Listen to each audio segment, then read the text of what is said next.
Bago ilibing ng Kataypan, binigyan siya ng dalaga ng isang espesyal na regalo, magkikita tayong muli, mahal ko.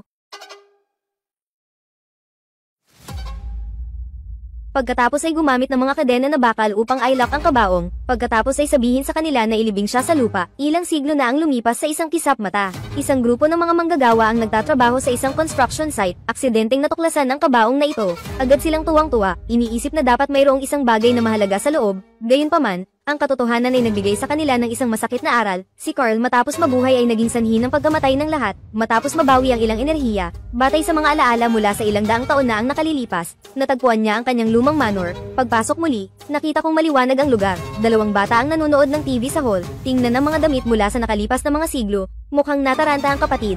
Gayunpaman, ang matalas na mata na nakababatang kapatid ay nagulat sa natuklasan, itong kakaibang tito na nasa harapan ko. Katulad ng larawan ng isang ninuno na nakasabit sa dingding, lahat pala sila kalahi ni Carl. Sa sandaling ito, lumabas ang hostess na si Anna. Tingnan mo ang kakaibang anyo ni Carl, malabo niyang naramdaman na napakadelikado ng lalaking nasa harapan niya. Kaya niyaya ni Anna si Carl sa sala, isang tingin ng pagsisiyasat. Kinwestiyon niya ang pakay ni Carl sa pagpunta dito. Gayunpaman, si Carl matapos matulog ng maraming siglo, huwag direktang sagutin ang kanyang tanong. Tahimik lang siyang tumingin sa paligid, tila malalim na naaakit sa lahat ng bagay sa paligid.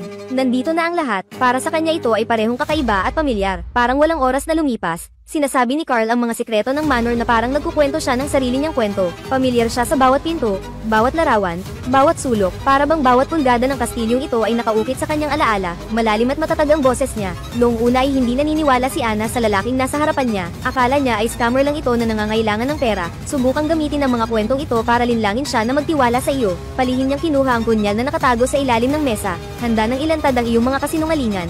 Gayunpaman, tila nakita ni Carl ang lahat ng ito. Kilalang kilala ko ang bahay na ito. Bawat maliit na detalye.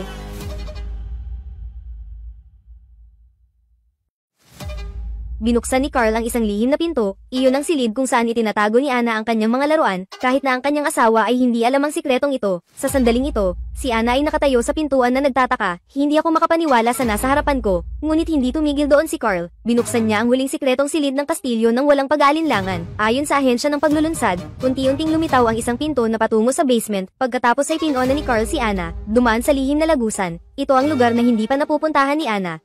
Sa dulo ng tunnel ay isang basement na puno ng kayamanan, may mga kumikinang nahiyas dito, at hindi mabilang na mahahalagang antigo. Ang malikabok na kayamanan ay nagsasabi ng nakaraang kaluwalhatian. Huminto si Carl, lumingon kay Anna. Sa wakas ay sabihin ang tunay na layunin ng paglalakbay na ito. Gusto niyang gamitin ang mga asset na ito para magsimulang muli at bumuo ng karera, at naging partner din niya si Anna sa sandaling ito. Kinabukasan, magkasamang nakaupo ang pamilya ni Carl at Anna sa paligid ng hapagkainan. Ang sinag ng araw mula sa bintana ay sumisikat sa hapagkainan. Ito ay isang bagong araw, isang bagong simula.